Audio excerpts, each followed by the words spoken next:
we go. Okay, so people should be able to come in by themselves, which is good. Let me jump in.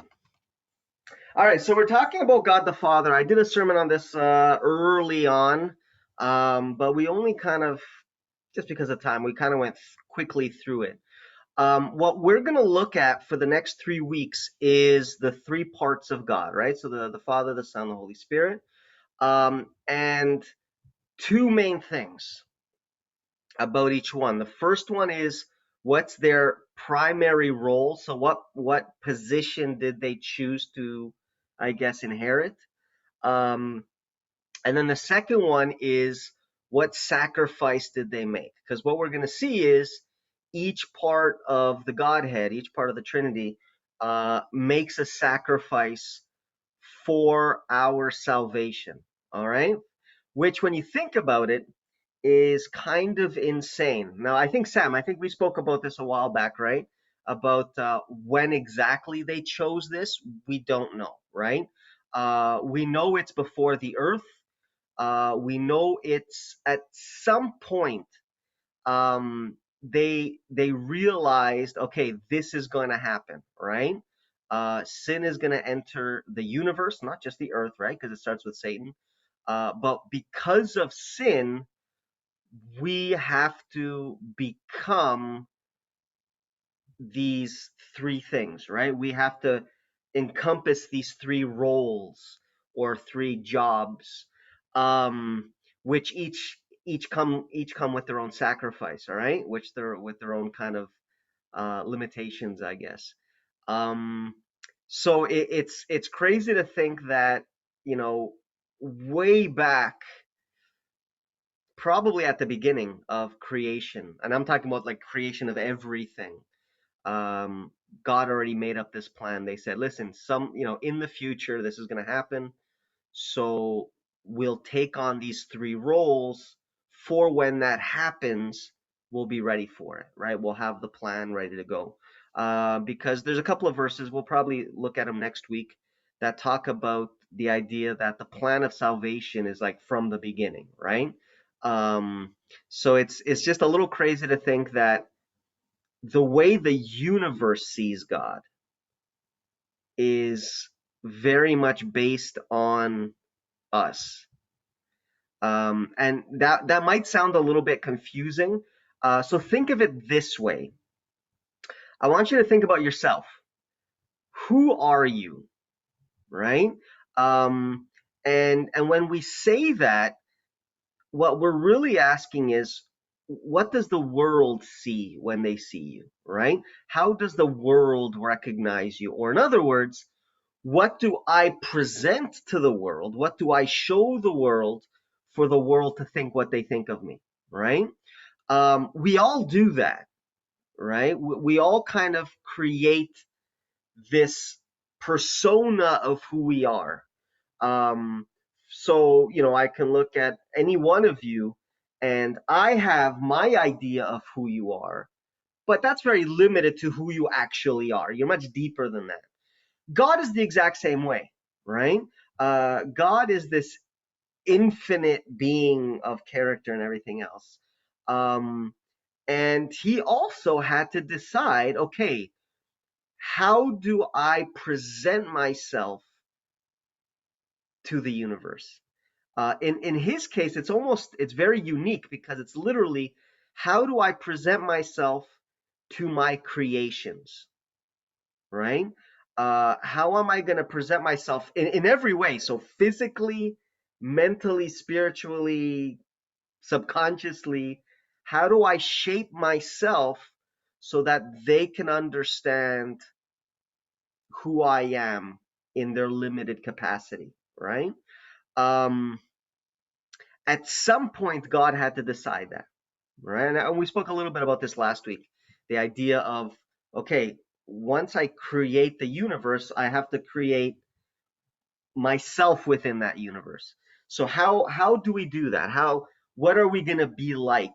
And a big part of that decision seems to be what's going on right now. This idea of sin and salvation, and the three roles that they take. All right. So today we're going to focus on the Father, and it's going to seem a little bit repetitive, but it's kind of done like that on purpose. All right, just to really nail it down in terms of who God is. Can somebody read this? Isaiah 6, 1 to 3. This is probably the most famous. I use this all the time. Anybody want to read this one? I can read it. Yep. In the year that King Uzziah died, I saw the Lord sitting on a throne, high and lifted up, and the train of his robe filled the temple. Above it stood seraphim. Each one had 6 wings. With two he covered his face, and with two he covered his feet, and with two he flew. And one cried to another and said, Holy, holy, holy is the Lord of hosts. The whole earth is full of his glory. All right. So let me break down this verse a little bit here. Um, Isaiah is in a vision. He gets taken up to heaven. He goes straight to like the temple room, right? Like the throne room of God. Um, and that's what he sees there. He sees God sitting on this throne. The train of his robe, or basically, his robe literally fills the entire room. Let me think of what's a good example? That's a really bad example. But I'll say it anyways. Spawn. I don't know if you've ever seen Spawn, comic book where he's like, I don't know, a superhero, and he has this ability to like grow his robe and literally kind of shield himself. And that's kind of what we're seeing here. His robe, which symbolizes his authority, is so big that it literally just fills the room up, right? Like his authority is everything. Um, and then there's two seraphim there, right? These are burning angels or fire angels who have 6 wings. Two they cover their face, two they cover their feet, two they fly. All right, the two that they used to fly is fairly obvious why they're there.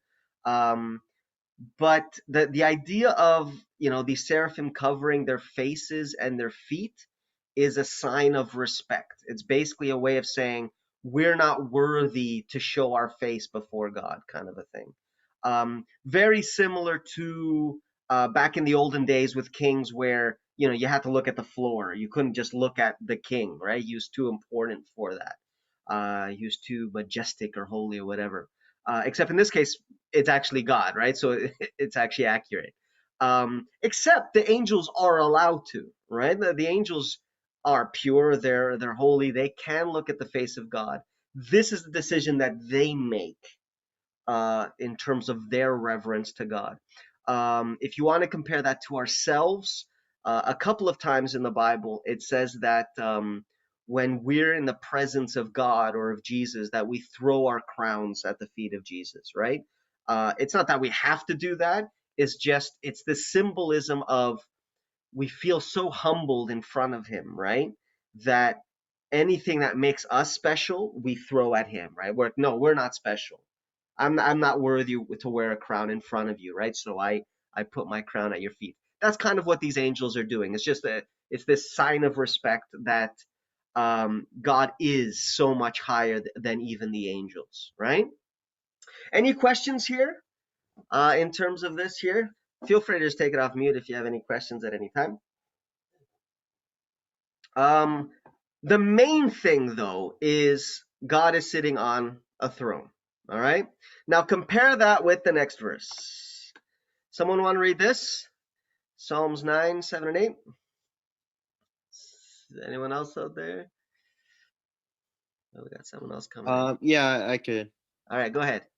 But the Lord shall endure forever. He has prepared his throne for judgment. He shall judge the world in righteousness, and he shall administer judgment for the peoples in uprightness. Yes. All right. Um, we're gonna go through about four or five different slides, and it's gonna seem very similar. Whenever you see God, you see a throne. All right. In fact, every single time in the Bible you see God the Father, he's sitting on a throne. All right. The two go hand in hand. You do not see God without a throne. The few times that you see God without a throne, it's not God the Father, it's Jesus. All right. Um, This is God the Father's position. This is his role. He is the guy that sits on the throne. So my question to you is why? Why do we get this image of God the Father? What are we supposed to learn from this? What's the message of God the Father forever being this God that sits on this throne? What do you think? Any ideas? I feel like I've thought it was more like a symbolic thing. Like I didn't actually believe that God forever sat on a throne, never moving, and thought that maybe it was because that's how people have like orchestrated hierarchy is like there's a king in a throne room who like exacts judgment. And so we're like, okay, well, God must be at that level. So he has to have a throne. So that's, I don't know. Yeah. Um, it's possible, except this is something that even even when it's simply someone getting a glimpse of heaven. So I can give you the example of Stephen, right? So Stephen, he was a disciple, a deacon actually, who kind of got in bad with the Jews, and they ended up stoning him. Before he dies, he looks up to heaven, the sky opens up, and he sees God sitting on the throne. And Jesus is just beside him, right? Jesus, several times, you'll just see standing beside, at the right hand or whatever of God. God, however, is always on the throne. This seems to be a reality. All right. Now, Sam, the reason why you kind of came up with that, it's symbolic, more of a symbolic thing, is because it sounds horrible, right? It sounds like this huge punishment of just continually sitting on the throne. That is the sacrifice. All right. Uh, that's what we're going to learn today. Um, let me read this verse first. Let's break down this verse first, and then we can get into it. So first thing it says is the Lord shall endure forever. The Lord there all capitalized. So this is the name of God. This is God the Father. Um, he is for eternity. That's the first line. That's easy enough. And then it says he has prepared his throne for judgment. Thrones in the Bible and even in real life really have two main purposes, which Sam, you kind of mentioned. The first one is to rule, right? To make decisions, to keep everything going. And then the second use of a throne is for judgment, all right? So here the focus is on the judgment aspect. So God is already on his throne, but now he's preparing his throne to do this second purpose, I guess. Um, which sounds kind of scary until you read verse 8. Verse 8, it talks about he will judge, but he will judge in righteousness. All right? He will administer judgment for the people in uprightness. So the message here is God will never rule or never judge based on jealousy or anger or vengeance or anything like that. Every single time God judges, it's simply based on righteousness, which is good news for us because we're pretty bad up here, all right, or down here. Um, I actually talked about this yesterday at the board meeting. We mock God all the time, right? You see this in movies, TV shows, music, you know. Some of it's kind of hidden, and then some stuff is just straight up mocking God, right? Um, but the fact is, every time we sin, we're kind of mocking God, right? Because here Jesus died for us. He's telling us, listen, I died on that cross because of your sins, and we keep doing it. We keep sinning. We keep doing these things. So we're not very good people, right? Um, it would make sense if God was angry with us. It would make sense if God said, you know what? Because of everything that you've done, because of all the ways you've insulted me, everybody's going to get punished. Everybody's, but that's not God. That's what these verses are saying. The verses are saying, listen, it doesn't matter how personal the attacks are to me. I'm still just going to judge based on righteousness. I'm going to judge based on what's right and wrong. Um, that's the first part of judgment. We're going to later on we'll get into it and realize just how much even better this judgment actually is. But that's what we're seeing here. So we have God again on his throne, not just ruling, but now judging. All right, so the two main roles. Let me read the next one here. This is Psalms 11, verse 4. The Lord is in his holy temple. The Lord's throne is in heaven. His eyes behold, his eyelids test the sons of men. The Lord tests the righteous, but the wicked and the one who loves violence his soul hates. All right? Again, we're getting the exact same image here. This is God sitting on his throne, ruling and judging. And you can go through the Bible. I only put a couple of examples here, but this is God's role. The best way to understand God is through the throne. The fact that he's always on it, in a way, it is symbolic. So, Sam, what you said before is actually accurate. The throne is symbolic. He doesn't have to be on the throne to run the universe and so on. But by simply seeing him on the throne is a reminder to everyone that that is what he's doing. That's why he does it. It's a way of just reassuring and reminding the people, listen, this whole universe is running because I'm on top of it, right? Because I'm running it. It's think of it as, a factory. And to have a factory running, you need the president, right? You need someone that's overseeing everything that's going on, making sure the repairs are being done, timings are right, shipments are done, and all that other stuff. Um, that's God, except it's not a factory; it's the entire universe. Um, if anyone that likes science, this becomes mind-boggling because it's not just the macro, the movement of stars and planets and constellations and galaxies and how they all kind of work together, right? I remember seeing a documentary where they said that the Earth, you know how the Earth is slightly off angle, it's like a little bit tilted to the side.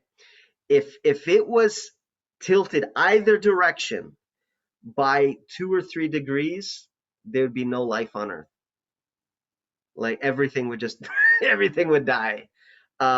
That there was I saw another one that talks about like the precision of like the rotations, the going around the sun, all of that stuff is so precise that any little change to any of it, and there's no life on this planet, kind of a thing. Um, and think about it, there is literally trillions of stars and trillions of planets circling around, and they all affect each other, right? Because of gravity and all the stuff like that. And yet they're all balanced. Everything is like running like a clock, kind of a thing. And that's because of God. He keeps everything working in tune. That's the macro. But now I want you to bring it down to the micro, so to the cellular, to the atomic level. Um, the birth of a baby is so ridiculous. How many billions of cell manipulations have to occur to have a baby born with 10 fingers and 10 toes, to be born healthy, basically. um, Statistically, it's off the charts. It There shouldn't be normal births on this planet, basically. There is so many cell divisions that have to happen, and they have to be perfect. Any sort of genetic manipulate, and that's it. The baby dies. Um, so even thinking of it that way, I know a lot of people are like, when they talk about who made the baby? Well, the parents did, right? It's their genetics and blah blah blah. That's true, but God was there at every single cell division of that embryo to a baby.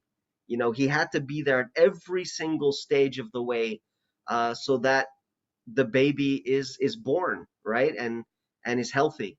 Um, there's this great video series that I really like, where they talk about animals, and they talk about kind of just like the amazing little quirks of all these animals. And they talk about chicken eggs. And I don't know if have you ever noticed that there's a little air pocket inside an egg? There's always that little bit of, that little air pocket. If that didn't exist, there would be no chickens on the earth. Um, the precision of a chick hatching is literally to the minute. Like the bird has to develop to the minute.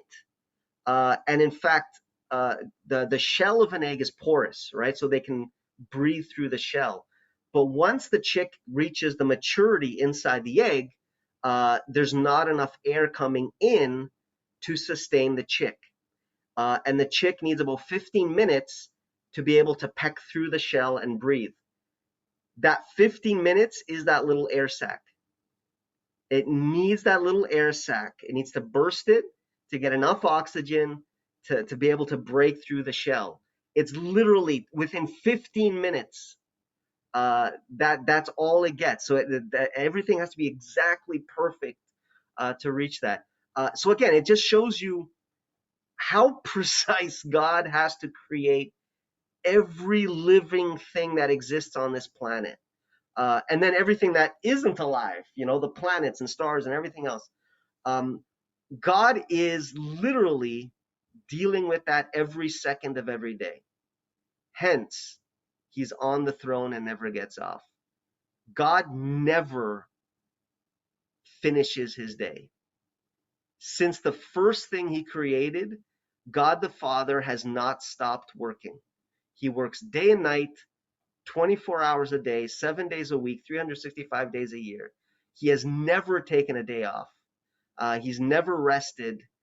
He's never had a coffee break or whatever, because the universe would end. All right? That's God's sacrifice. And this is why I'm calling it a sacrifice. You're never going to play ball with God the Father. You're never going to say, listen, let's go out to eat, because he has to be on that throne, because he has to run the universe. Now compare that with Jesus. Jesus is the exact opposite.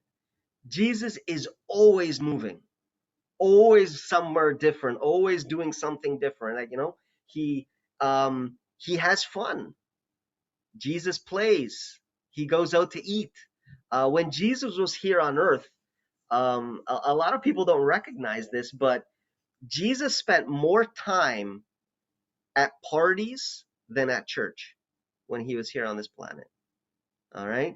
To the point that the Pharisees and stuff, when they talked about Jesus, they were like, oh, he's a glutton and a bibber, right? Like, he's just always at parties. All he does is eat and drink. And that's accurate. That is what Jesus did. He was constantly surrounded by people. All right. Jesus does what God the Father can't do.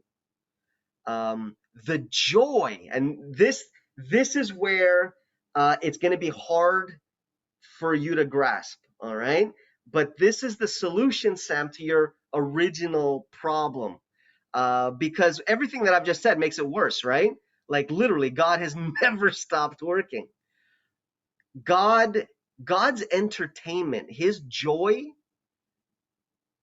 is living through his son. Seeing his son enjoy life is what gives joy to God the Father's life. And you're going to see this several times in the Bible. There's that connection. The joy of God the Father, is in the Son. And to a lesser degree, we know this, right? As parents, once you have kids, that becomes your life. You're willing to sacrifice, you're willing to work long hours and do whatever it takes. Why? To make my kids happy, to give them a better life, to let them enjoy the world and everything else. And that's literally what God the Father decided early on. Um, let me jump to the next verse here. Let me jump to the next verse here, and I think hopefully it'll, as we go through the verses, hopefully it'll make a little bit more sense. Let me read this one here. Psalms 103, 6 and 19. The Lord executes righteousness and justice for all who are oppressed. The Lord has established his throne in heaven, and his kingdom rules over all. All right. So again, this repetition, God is on his throne. He rules and he judges. That is the beginning and that is the end. That is what God the Father does. That is his role. That is his purpose. All right. Lamentations 5:19. O Lord, remain forever, your throne from generation to generation. You'll always see these two words together, God and his throne. All right.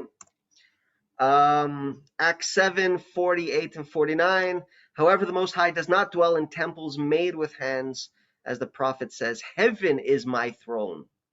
All right. So this is where, Sam, that symbolic nature comes into play. All right.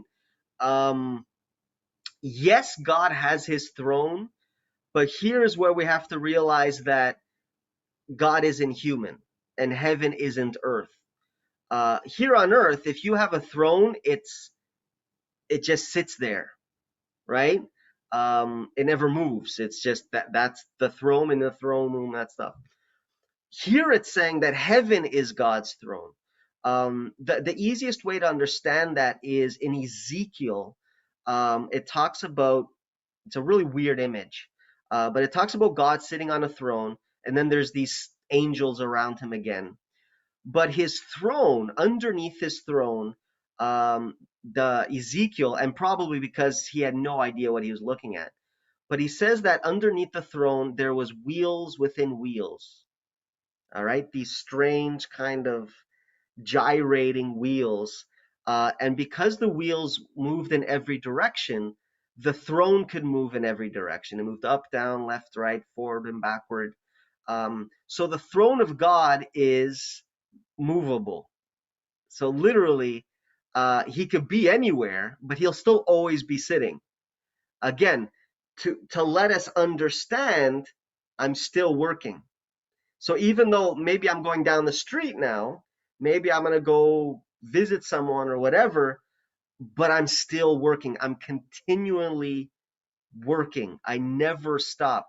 So let's say God the Father, I don't know if this is going to happen, but let's just assume here. Let's say God the Father one day knocks on your door and comes in. Two things will happen. The first thing is he'll come in on his throne. All right. So he'll still be sitting on the thing. But the second thing is he could be 100% focused on you and just talking with you.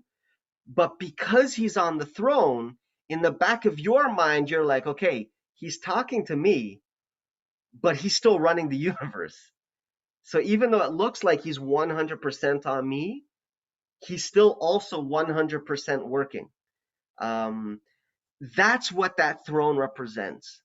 So God can't go off his throne. God getting off his throne is telling us, okay, now there's no one in charge. Now there's no one running the show.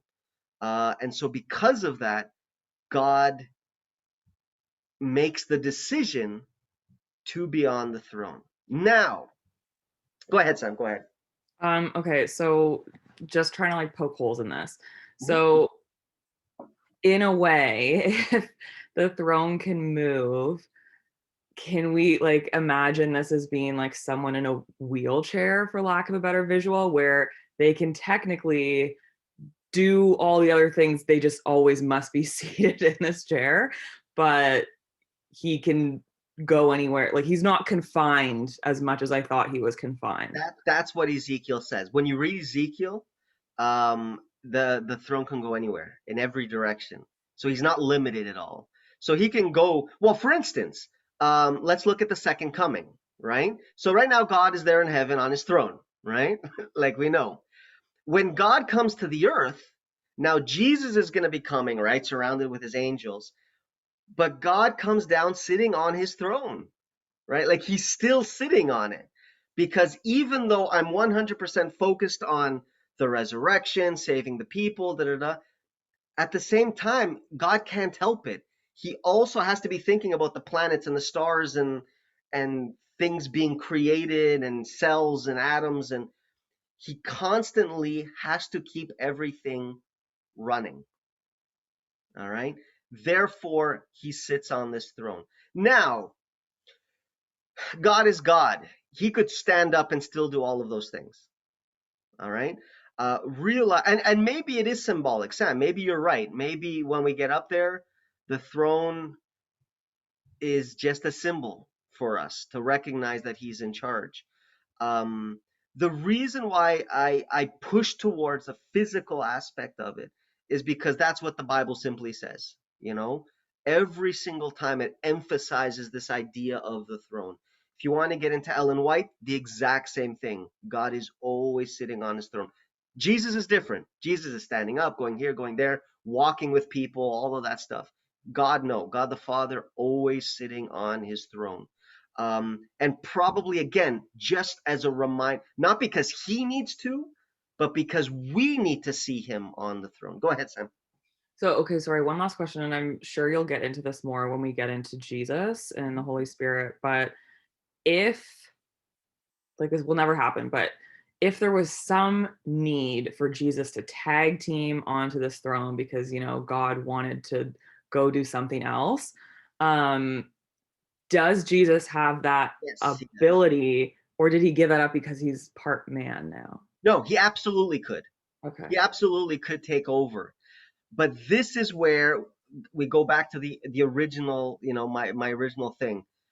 They had to decide how they were going to be seen, right? And this is why I call it a sacrifice, because it's something that they had to choose and literally stick with it for the rest of eternity, to create unity and not to complicate and confuse people. Go ahead.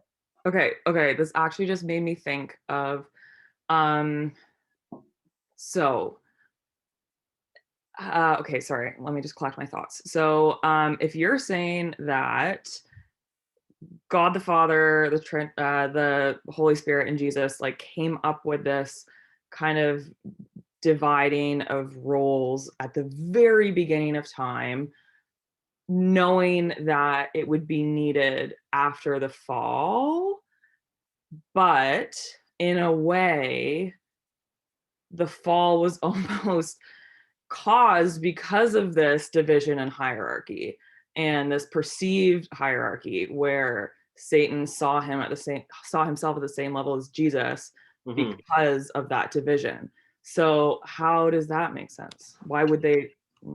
It's the necessity, and this is where it gets, to a certain degree, we have to trust God, right? Because again, there's like billions of alternate possibilities, right? What if we tried it this way? What if we did it this way?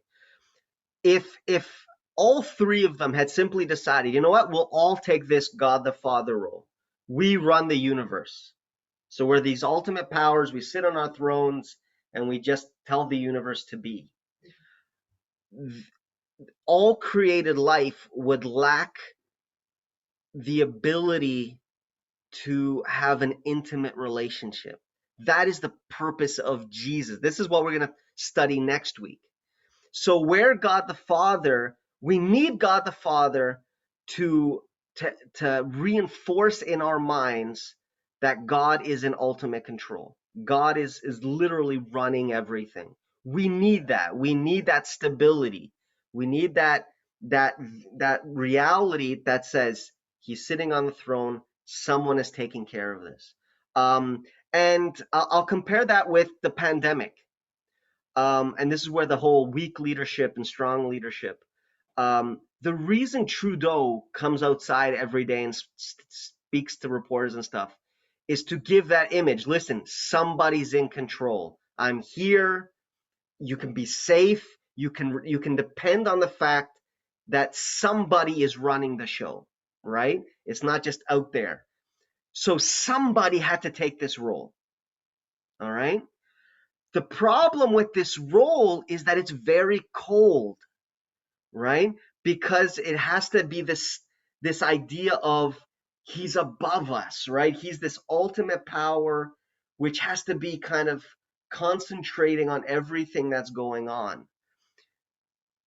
God realized that as much as we need that in terms of who God is, we also need the intimate God. We need the God that we can talk to face, that we can sit down and eat with, that we can walk down the street with, that we can play with and learn from, and kind of look like us, kind of, and that's where Jesus comes in. Even before creation, by the way, Jesus was the tool that let angels and other created beings fall in love with God, right? Because he shows the love of God. He shows empathy. He shows, caring, and he walks with us and talks with us and all of those things. Everything that we love about Jesus, um, he had to choose that role. Okay, we need someone to be intimate with the creation, right? And then the Holy Spirit is that internal, constant connection, right? Which we'll get into in 2 weeks from now. But do you realize how not just humanity, all life needs both versions of God? That ultimate, I don't have to worry because someone's in control and he's this ultimate power. But at the same time, we need he's your friend. He cares about you. He wants to spend time with you, and so on. That's where, when you get to a verse like John 3:16, for some reason, we always focus on Jesus in that verse, right? Jesus loved us so much that he died on the cross. That's not what it says. It says God the Father loved us so much that he sent his son. Why? Because Jesus is that representation of God's love. You learn about God's love through Jesus. You learn about God's goodness through Jesus. You learn about God's power through the Father. You learn about God's control through the Father. Um, what's another way of explaining this? Take a family, where you have a mother and a father. Uh, Usually, in a family situation like that, one of the parents will become the one that punishes, right? The one that disciplines, the one that's kind of the harder, these are the rules and this is how we live in this house. And then the other one is the caring one, the loving one, the one that connects. It's the exact same dynamics that we're seeing here. You need both. If both parents are super loving and nobody enforces judgment, your kids come out screwed up, right?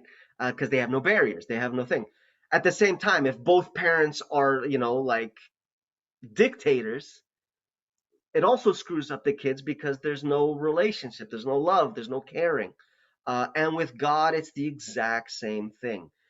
Now, the question is, why not, every million years switch places? That's a good question. That's a good question.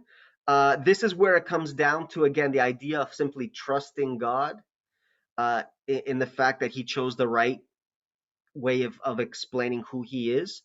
I think what would probably happen is what happened with Satan would have happened even earlier. And I'll explain why. You need someone like Jesus to come down to the created level, right? He's still Jesus, but he's come down to our level so that we can understand God, right? He becomes kind of that stairway to help us understand who God is. In the same way that Jesus became human for us, Jesus became not less, but below the Father, to a similar level as the angels and everything else, which is why Satan got confused, right? Which is why Satan was like, well, if Jesus is so close to me, then why can't I be like Jesus, right? Unfortunately, kind of that reversal.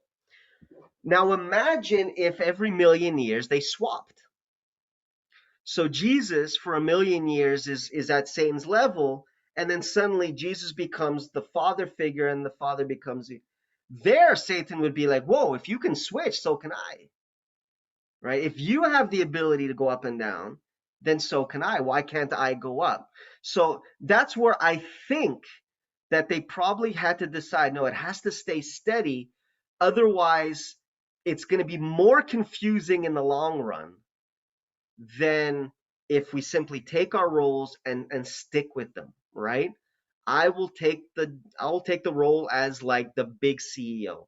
That's what I think of when I think of God the Father, right? He's like the president, the king, the guy at the top who makes the decisions.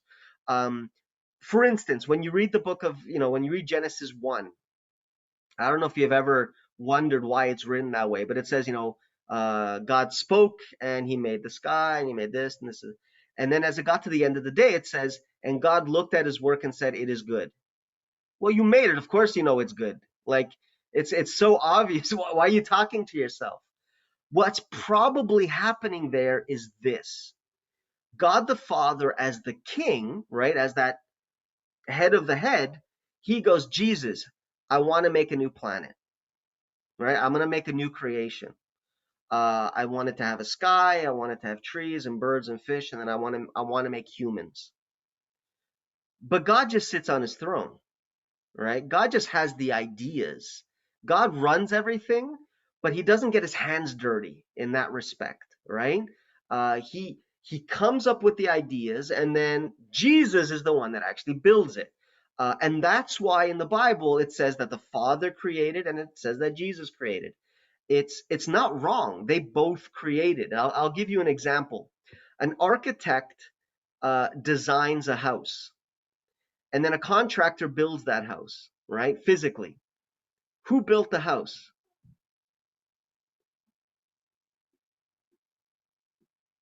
They both did, Yeah. right? Like physically, it was the contractor, right? The actual builder. But without the blueprints, there would be no house, right? Without the idea, without the decision and the planning and everything else, the house wouldn't have been built. They're both essential parts of the creation of a house. The creation of the world was the exact same way. God the Father had the idea, Jesus, I want it this way. I want you to make this, this, this, and this. And then Jesus would go and he'd build it. And then what would happen at the end of the day? God the Father would look down at what Jesus had made and he would say, you did a good job, right? Well done. It's good. So it's really this conversation that's going on in Genesis 1. Jesus creates, God the Father looks at it and accepts what Jesus created. It is good. Um, Everything God does is that way. All right. The salvation of humanity, God's idea, God the Father's idea. We're going to save humanity. We're going to die for them. We're going to. But God the Father just has the idea. Who actually does it? Jesus does. He's the one that gets his hands dirty. He's the one that actually comes down, physically does the job. But God the Father takes the credit, right? God the Father is the one that saved us. And then he gives that to Jesus as kind of the reward. So you have to understand kind of the roles that are taking place here. God the Father is the king, the one who sits down on the throne, who makes every decision. When you read the book, when you read the Gospels, Jesus says it straight out. Everything I do because God the Father is telling me to do it. All right? And that includes even up in heaven. In the book of Revelation, Jesus, he's back to being God, right? He's back up in heaven. He still calls the Father his God, his Lord, right? because the Father accepted that role. The nice thing with it is he becomes that symbol of God, right? Which is why Satan never confuses himself with God the Father, right? Satan never says, oh, I want to be like God the Father. Instead, it's, well, I want to be like Jesus, right? Because Jesus has a completely different role. He doesn't have this high and mighty master of the universe kind of title to him, even though he's still God. Jesus becomes, or put it this way, if God the Father is the head, Jesus is the hands, right? So God the Father is the brain, but Jesus is the one that gets things done. Does that make sense? Yeah, that definitely makes sense. And as you're describing it, I'm remembering a message that you sent in our WhatsApp group where you said something like, if it kind of makes sense, then it's probably not even close because like our human brains just can't even comprehend. And so I was just wondering, like, do you think that there's at all a possibility that God the Father, the Holy Spirit, and Jesus are able to live through each other, and like those are just the shells that exist, but technically they're all kind of like, God the Father is going to be like in Jesus's body Yeah, too. yeah. Um, I, I don't say, I won't say no, right? At the end of the day, I choose to believe as much as the Bible tells me. The Bible tells me that they are very distinct in that sense. But at the same time, the Bible does say, when you've spoken with me, you've spoken with the Father. When you know me, you know the Father. The Father is in me, and I'm in the Father. So there definitely is. So think of it this way. So I have my wife, right? So it's me and my wife. Um, because we got married, because we made that decision, we're very close to each other, right? I can sense what she feels, and we enjoy time and being together, all these things like that. But that still pales in comparison to what exists between, the Father, Son, and the Spirit.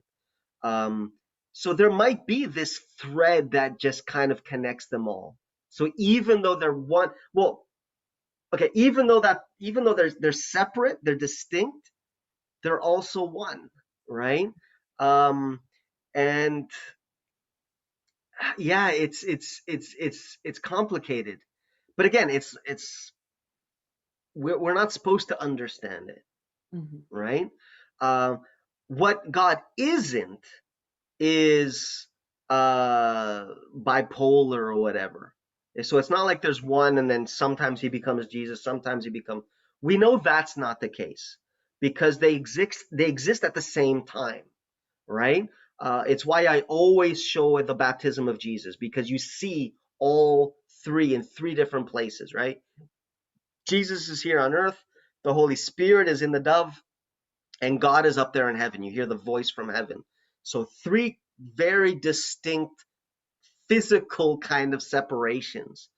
Um, but at the same time, yeah, maybe they're one, right? Like it's it's complicated.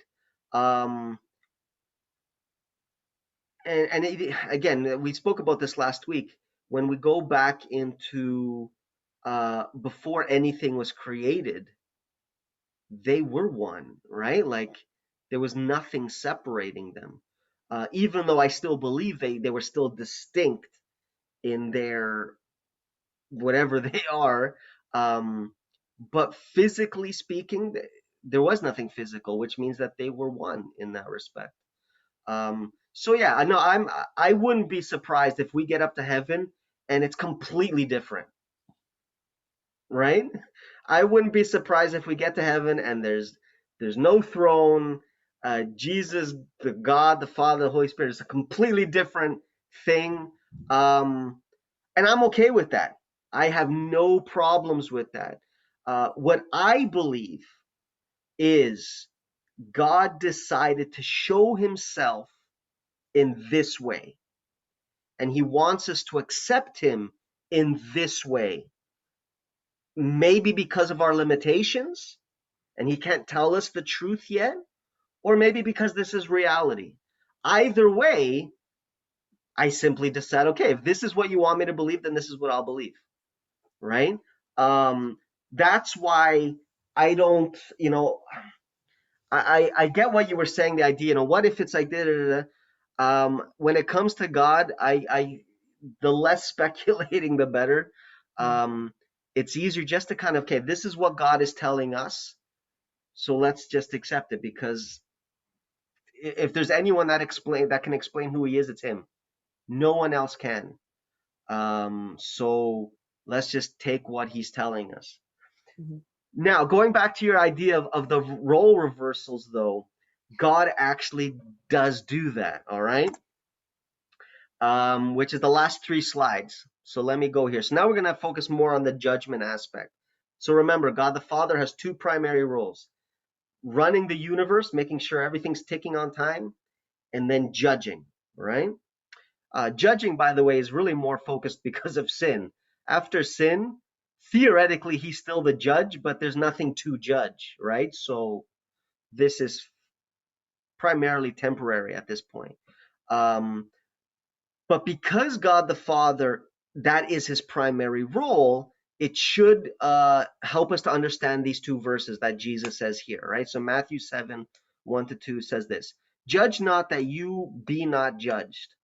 For with what judgment you judge, you will be judged, and with the measure you use, it will be measured back to you.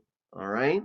The kids did a really good job yesterday with this verse, explaining why Jesus said that. So yeah, part of it is, um, if I judge you for stealing and I have no mercy on you, then God is basically saying, well, if you didn't show any mercy, why should I show mercy to you? So if you've stolen, I'm going to have to judge you at the same level that you judge someone else, right? Which is terrifying, because we're very good at judging. Go ahead. You're going to say something? Wasn't there a? I remember there was a story. Mm-hmm, Uh, mm-hmm. yeah. There's a parable of Jesus where this man stands before the king, and he's like, listen, I can't pay back my debts. So the king's, okay, I'll forgive your debts. And then he goes outside and he meets someone who owes him like $50, and he starts choking him. He's like, give me my money, give me money. And then he gets, arrested again. And the king's like, wait a minute.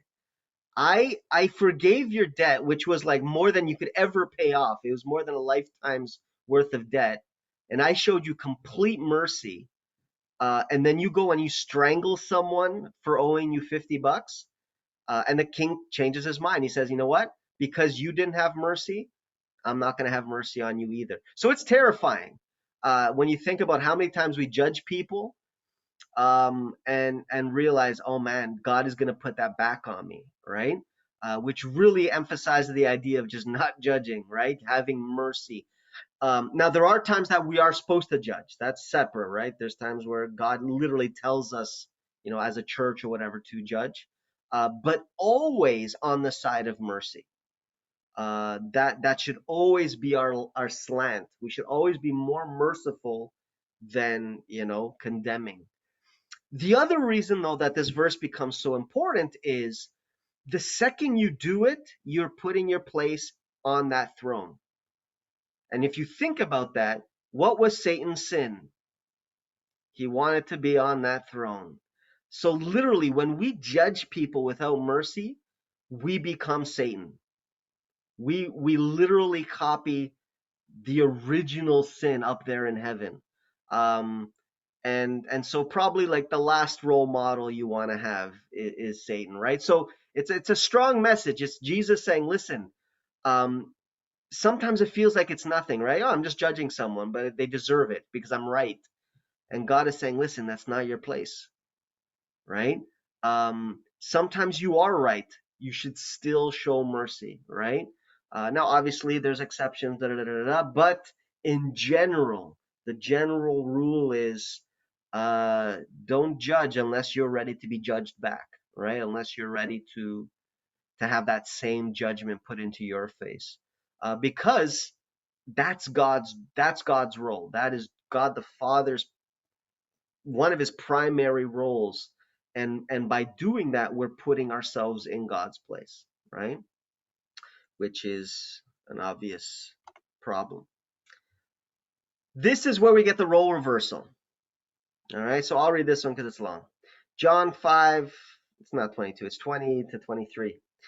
For the Father loves the Son. And that verse becomes really important, why all of this happens. Everything that I'm about to read now is because the Father loves the Son and shows him all things that he does himself. And he will show him greater works than these, that you may marvel. For as the Father raises the dead and gives life to them, even so the Son gives life to whom he will. For the Father judges no one, but has committed all judgment to the Son, that all should honor the Son just as they honor the Father. He who does not honor the Son does not honor the Father who sent him. All right, how do we explain this? Because we just finished saying that God the Father's primary role is to judge, right? And now we're reading that God isn't going to judge anyone. It's all going to be put on Jesus. What do you think? How do we explain this verse here? Well, isn't Jesus's role like he's more like our lawyer, like the person that like goes to the judge, which doesn't answer your question. So I don't know. But it's actually where I'm going, though. God's court, and this is going to sound really bad, by the way, but God's court is like the most corrupt court in history, because your advocate is your judge. That is like the biggest, that's the biggest, what do they call it? Conflict of interest in the history of the universe, right? But it's also the greatest news we could ever hear. Think about it. The person who is going to judge you is the same person that loved you so much that he died for you. So, of course, he's not going to be fair, but in a good way, right? He is going to try every loophole, every possibility to save you because he's also your advocate. Now, remember that earlier verse. At the end of the day, God is still going to be, or he's still going to judge righteously. What that means is, even though God, or even though Jesus is going to do every trick in the book, he will never force anyone to be saved. All right? That is the one thing God will never do. He never forces his will on anyone. And if someone doesn't want to be saved, they won't be saved. It's as simple as that. But if someone does want to be saved, they're going to be saved. These verses here is God's way of showing just how easy he's making salvation for us. A lot of times when we think about the judgment, when we think about the second coming and all of these things, we see, or we picture God, looking for any little excuse to condemn us. Oh, you still have this, or you still have that. It's the exact opposite. It's literally, he stacked the books in our favor. He's rigged the court in our favor. The only way to not be saved is to reject it, is to reject salvation. Because it doesn't make sense. He's our defense lawyer. Except in this verse, he's also the judge. He's the guy that's going to decide whether you're saved or not. And it's because it's because the Father loves the Son, and because he also loves us. But if you read, okay, so let me read verse 22 and 23. For the Father judges no one, but has committed all judgment to the Son. Now realize that it's still God the Father who's deciding, right? He's saying, okay, Jesus, I'm giving you the authority to judge. So we're still seeing that hierarchy there, right? We're still seeing God being God, God the Father being that ultimate power.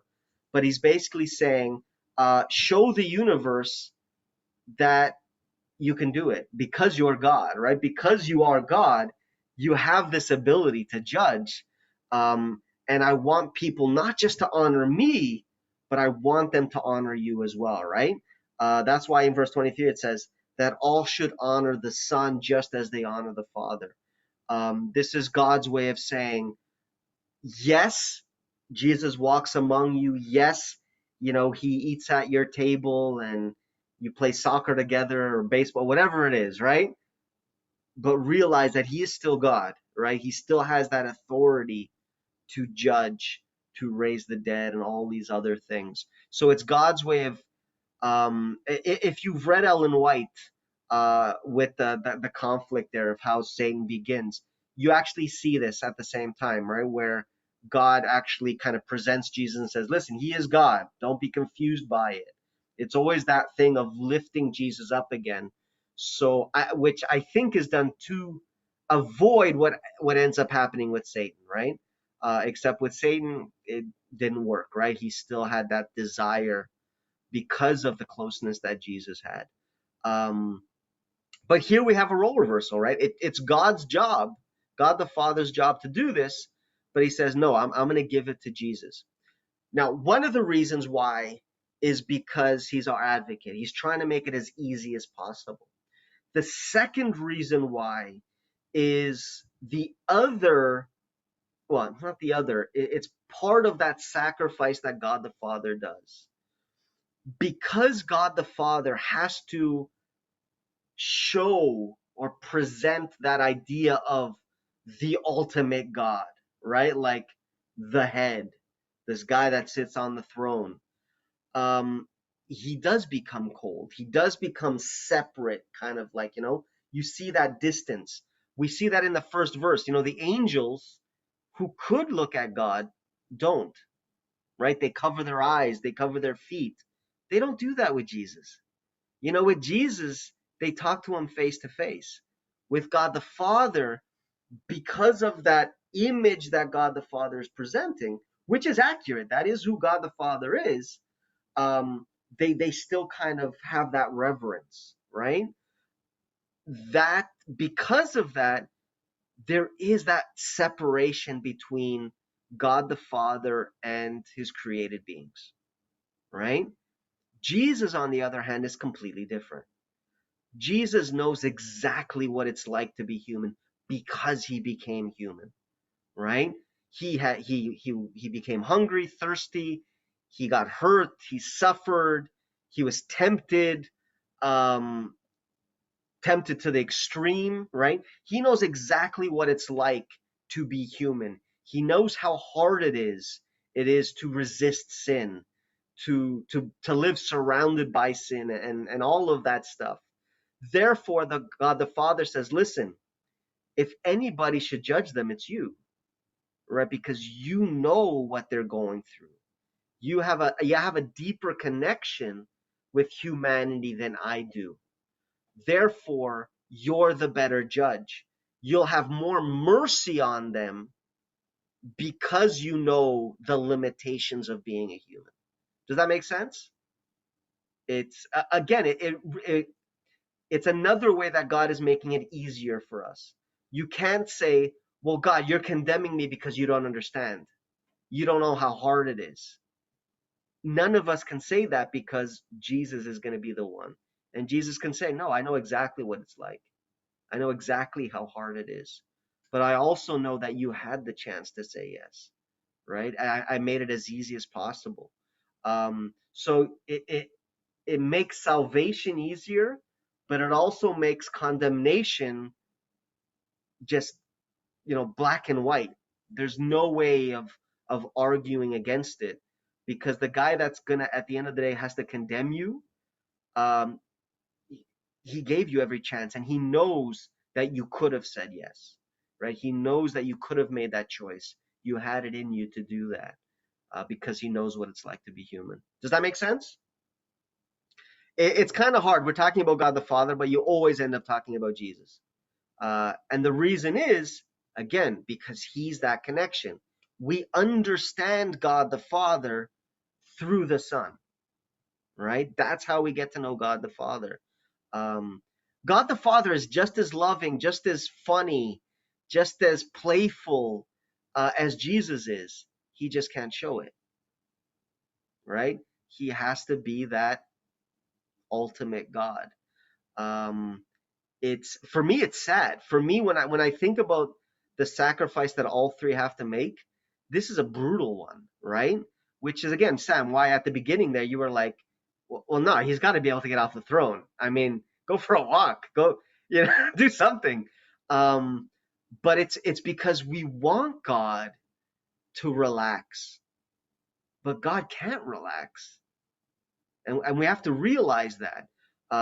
When once we get it in our heads, God can't relax, not even for a second, or the universe ends. Once we realize that, then we realize how much love he has for us. He is willing to work nonstop forever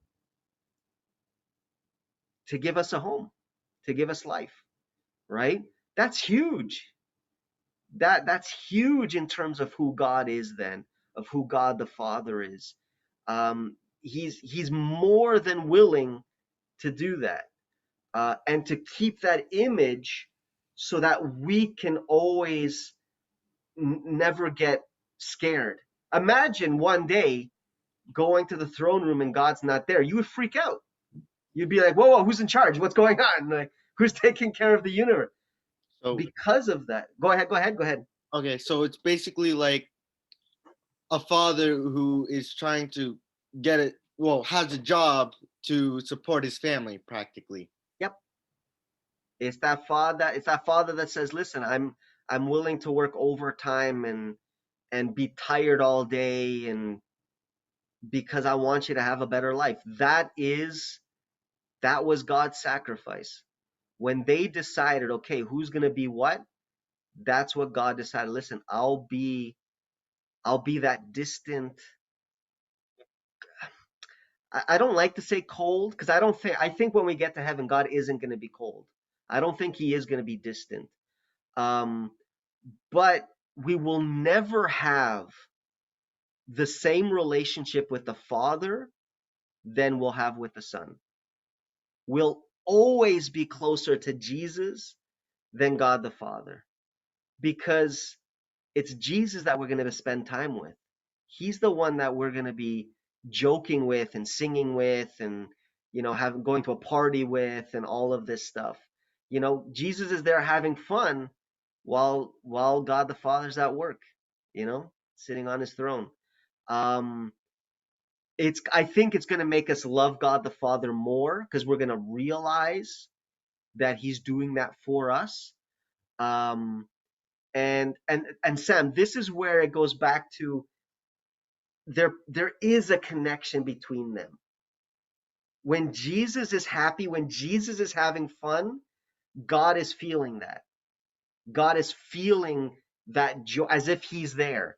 It's like literally God the Father lives through his Son, right? The same way I live through people on like Instagram when they go on vacations. I'm like, yeah, I'm there. I'm on the beach right now, kind of a thing.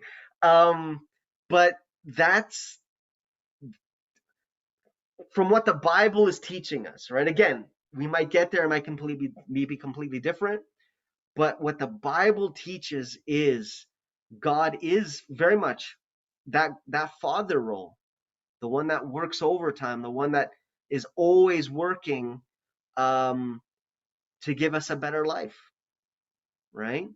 Um, and you might say, well, take a break, let me spend time with you. And his answer to that is, listen, spend time with my Son, and that's spending time with me. When you're laughing with Jesus, you're laughing with me.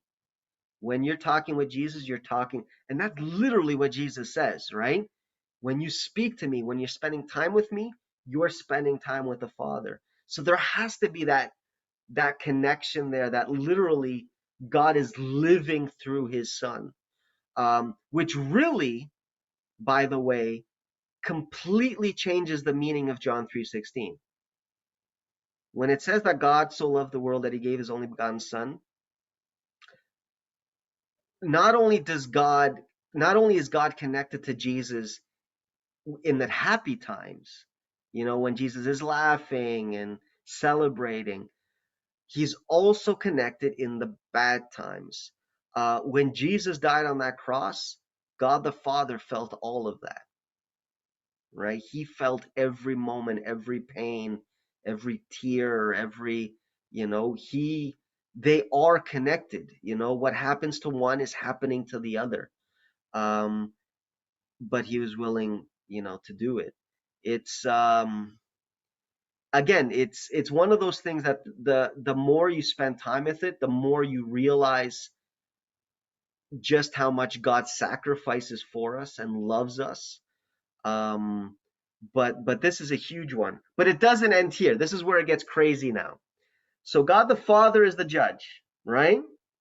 But so that Jesus gets honor, God the Father says to Jesus, no, you're going to judge.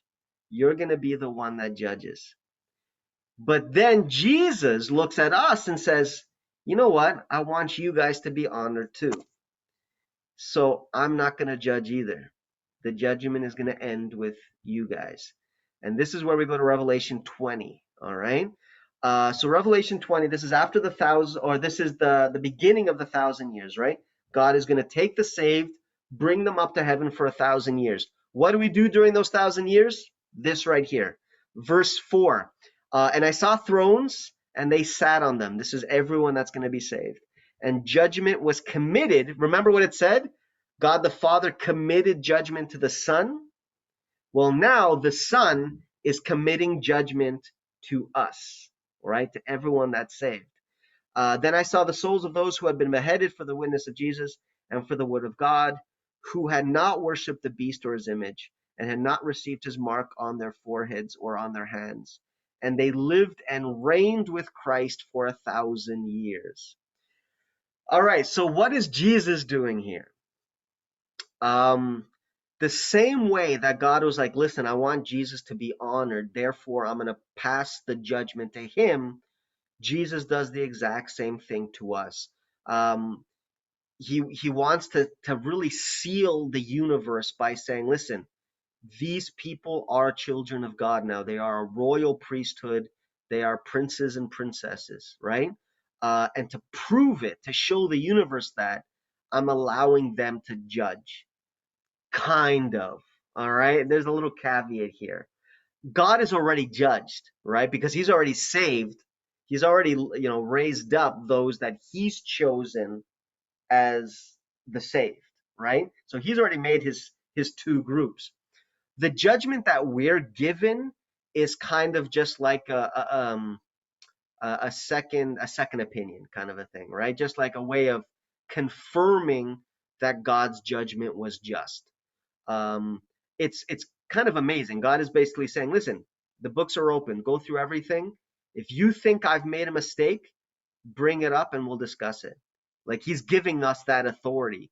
That's what it means when it says that he's committed judgment to us. We have the authority to go up to God and basically like, listen, this person here, I think you screwed up. I think they should have been saved, or I think they shouldn't have been saved. Now, God is perfect. It's not going to happen. But the fact that God is even giving us that option is huge, right? In a way, it's a slap in the face to Satan, right? We usually talk about, the 1,000 years on earth is like a prison for Satan because he's not able to, tempt anyone. It's worse than that. Not only is he alone there with all his angels, with nobody to tempt, he's looking up at heaven and we're doing everything that he wanted. We're sitting on thrones. We're judging. We're the 1,000 years is the closest thing that we will ever be to being like God, in that we will have a lot of the responsibilities that God has, right? Of judging, of sitting on a throne. It literally says, right? And they lived and reigned. That's ruling, right? They ruled with Christ for 1,000 years. think how much that will piss Satan off, right? Like that is why he became Satan, because he wanted to sit on a throne, because he wanted to rule, because he wanted to judge, and the very people he was able to trick, right? The very people he convinced to sin, God is like, I'm gonna give you everything that Satan wanted. Um, that's painful. That's gonna be a 1,000 years literally of hell for Satan. But again, it's God's way of lifting us up and saying, listen, I know you were sinners. I know you screwed up. I know you did a lot of bad things. This 1,000 years is to really kind of nail it into you guys that that's not you anymore. You're so much more than that now. You literally are a royal priesthood, right? I'm lifting you up. Um, think about this.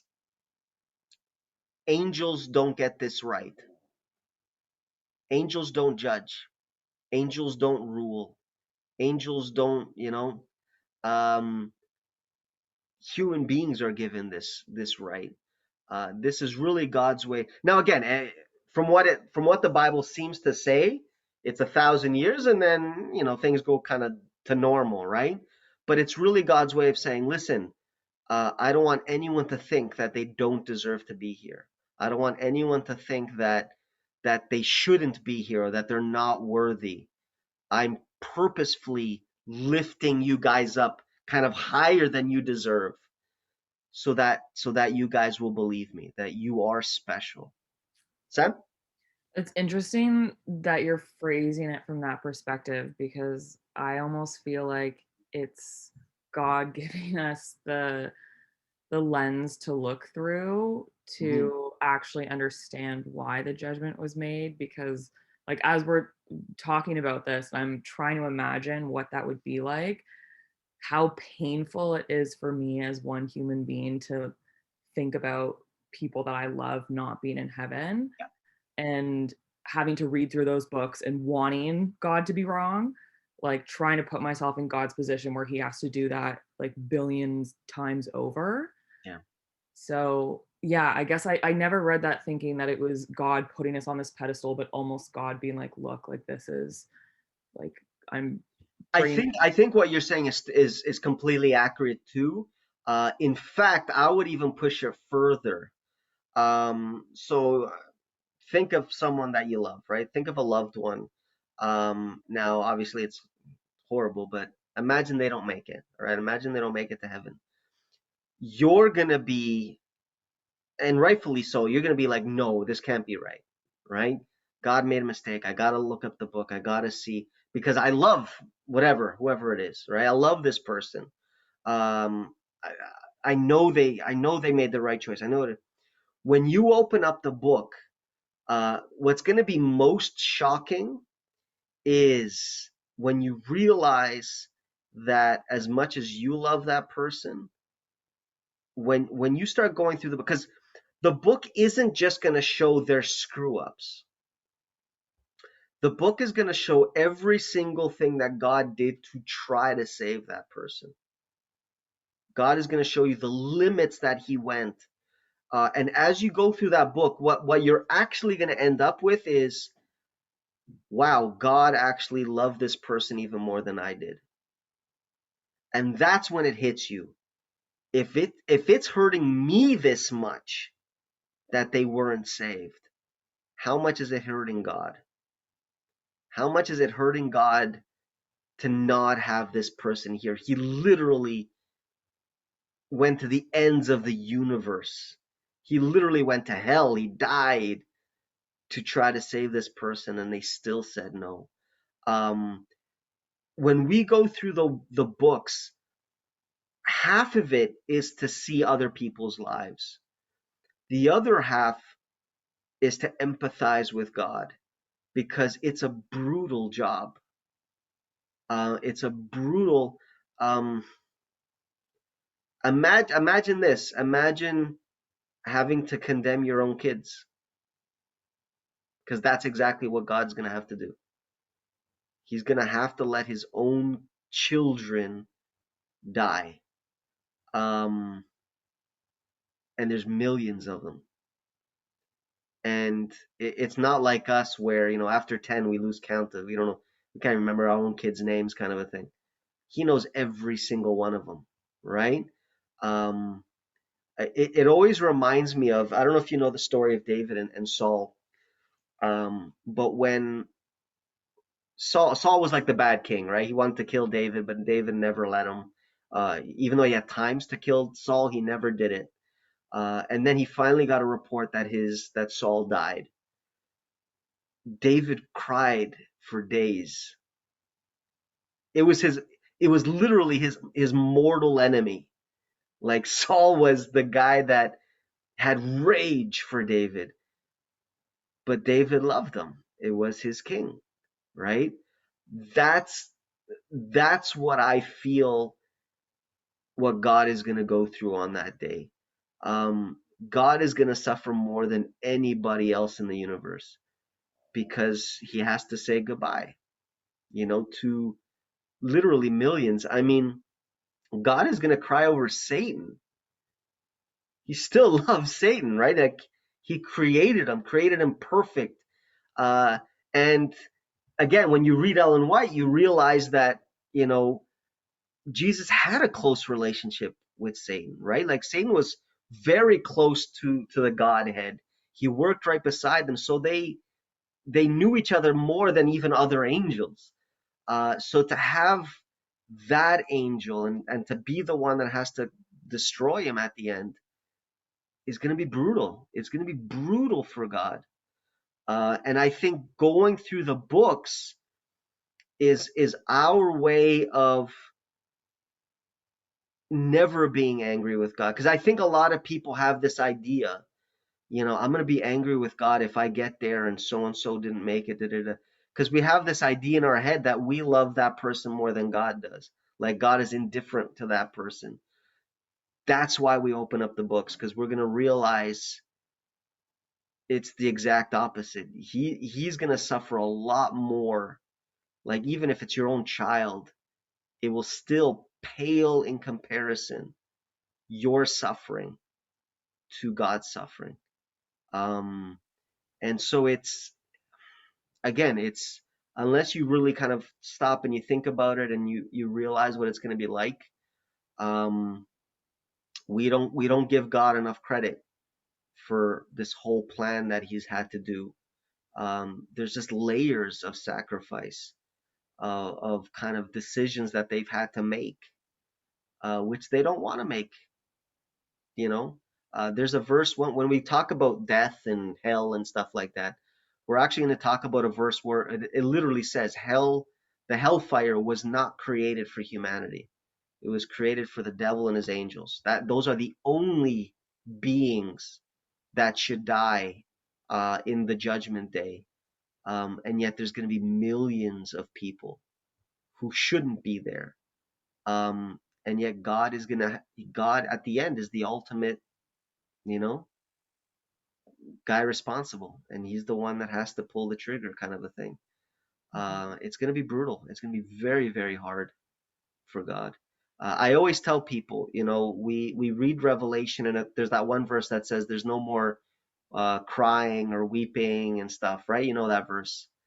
Um, Actually, I don't know. it's right at the end. It's right at the end. I think it's Revelation 21 or 22. But if you read the Bible carefully, when the Bible says that there will be no more tears or pain or crying, that's only after the 1,000 years. That's only after the end of everything. Um, I truly believe that you will see God crying. When the judgment comes, when He has to do these things, God is going to cry. I mean, Jesus cried when He was here on earth, because He cared for people, right? And this is going to be God's goodbye to literally millions of His children. So yeah, you're going to see God cry. There's going to be lots of tears, but there will be the day where we move on, right? Where we accept what is. We realize again, through the books that God did everything he could, right? There literally was no other option. And we'll be able to live, after that in joy and peace and things like that. Really quick story. On that note, this is the first time I've ever really thought about it in this way before, where you're going through the books and you're really seeing that God did absolutely everything he could. I started thinking about this like a few days ago after having a conversation with my grandma about like, people always say like God gives you opportunities. God, like you're going to see how many chances this person had to like get to know God. And the way I've always seen that was, like someone, I don't know, inviting you to church or someone like saying one tiny little line about God. But then when you compare, I was thinking about like my journey, and like I got baptized at 28 years old after going to church very, very frequently for majority of my life. And it took me till 28 to get baptized. I had so much opportunity to come to know God in that time. And then if you compare that to someone who didn't grow up in a religious household, Yeah. who their interaction, like their seemingly maybe like connection of understanding what God is like not who God is at all. Like it wasn't until in my 28th year of life that I started to see God as the more humanity, like compassionate being that he is. And that's when I was like, okay, yes, this makes sense to me. Mm-hmm. And so I guess I'm just like trying to think this through of like the books that we're going to be going through. Like, are there going to be scenarios played out that didn't actually happen? That, this person, didn't have the opportunity to see God in the way that would have made the connection. Had Mm-hmm. they had that, then this is what would have happened. This is how they would have reacted. Like, Yeah. do you know what I'm Yeah. trying to say? Yeah. No, absolutely. We're gonna talk about a lot more, like deeper when we get into like what is church, but that's kind of later on. Yeah. Um, Here's the thing, and you'll never hear pastors saying this, and I'll explain why. Church has nothing to do with salvation, right? We think that way. We think if I could just get that person inside the church, they can be saved. You don't need the church. Salvation, it's what we talked about earlier. It's simply wanting a better life. If the person that says, you know what, I don't want to be a bad person. I want to be a good person. I want Jesus to change me. Now, God is still part of that, right? The person that makes that decision, they're saved at that moment, right? The second they say yes to Jesus, I want to be saved. Now, the reason why you don't hear pastors saying this is the consequence to that. Why is church still important? It's because, and I think I mentioned this last week, it would have been amazing if the second you said, you know what, God, yes, I want to be saved. I want to be a better person. And poof, you were in heaven, right? And you received that new life. That would have been amazing, right? Because you made your choice, boom, it's done. Reality isn't that way. Reality is today you might say, yes, Jesus, I want to change my life. And then tomorrow you might change your mind.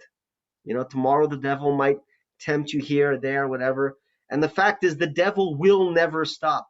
To be truthful, the closer you get to God, the harder the devil works to try to take you away. Uh, while you're not with God, the devil doesn't care about you, right? He's just happy that you're not with God, so he'll just let you do whatever you want.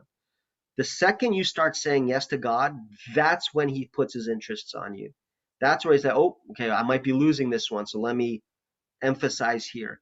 And this is where church and that religious family and that support really comes in, importance, because we do need help, right? Now, can God save us by ourselves? Absolutely. uh, it's harder. It's harder. It's simply as that. um, the reason why church is still important is because if you're in church hopefully you're being influenced more and you're surrounding yourself more with godly things, right? This idea, we were talking about sanctification and changing your life and things like that. The reason why those things are important is because the more we let God into our lives, the more that yes becomes firm. Like, yes, this is what I want. I'm moving in the right direction. I like what I'm feeling. I like what I'm experiencing. I like the person that I'm becoming. And it lets our yes be stronger. Um, so take you, for instance. So you were in church your whole life. Here's the problem. A lot of times churches end up focusing more on their own churchiness than God. It ends up just being what you're wearing and your hair and what book you're reading or whatever it is. And it loses the focus on the person, right? Building that intimate relationship with Jesus. That should be the purpose of church, right? Strengthening that relationship through the interactions with each other. A lot of times churches get deviated, right? And we start focusing on things that are part of church but aren't as important as that core belief, right? Um, but someone on the outside who says, "Yes, I want to be, I want a new life. I want to be better." Um, but you know what? They still work at the bar, or they, still have roommates that are living in the world and stuff. You can just naturally, you could see how that becomes a lot harder, right? Because you're not surrounding yourself with support systems. You're surrounded by people that are going to try to drag you down. It doesn't mean that you can't be saved. You totally can still be saved. It's harder, right? It's making it more difficult. That's why church is still important. It's not what saves you, but hopefully, if the church is running properly, it will encourage you and support your decision. But salvation is just the choice. Salvation happens the second you say, God, yes, I accept your sacrifice. I want a new life. I want to be a better person. Boom, you're saved, right? Um, it's the that, but that again, that's where the devil goes into overdrive. That's when the devil suddenly goes, okay, now you're a job, now you're a target. Um, and yeah, much better having a support system like a church family, than still being by yourself. If for some reason, let's say someone in Cambodia, right? Uh, Very little Christianity there. But let's say they learn about God, they learn about Jesus, they accept Jesus, um, and they say, yes, Jesus, I want to be with you. They don't have a church to go to, right? They don't have a support system. Then you know what?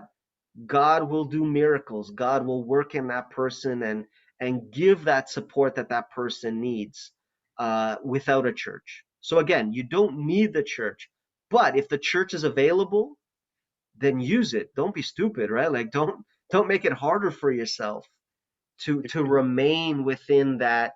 Yes, I want to be saved. Does that make sense? Yeah, if I remember correctly, I believe the church means us, the people, right? Yep. Yep. That's basically, Yep. It's the yeah, the gathering of God's family kind of a thing. So yeah. church really should be a support system. Church should be a place where we lift each other up. Unfortunately,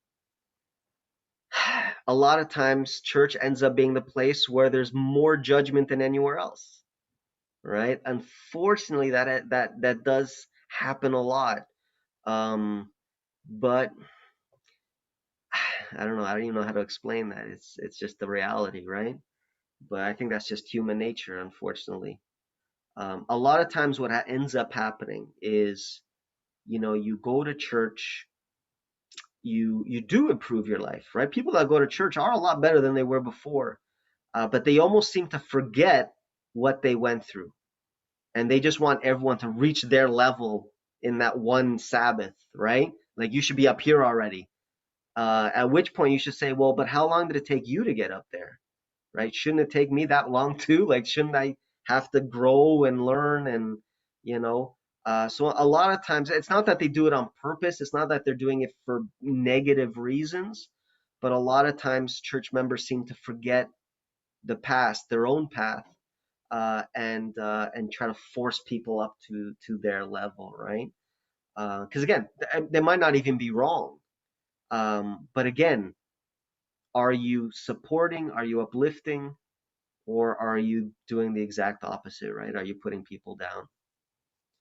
But that's church struggle. That's where the pastor hopefully has all the work to try to fix and help. Any other questions? I have other questions, but I think they're going to be addressed later on. They're not as pressing, so it's like 9:15. I'll leave it. Yeah, it's getting late, so I think we should wrap up here. I'm gonna stop recording, and we'll pray.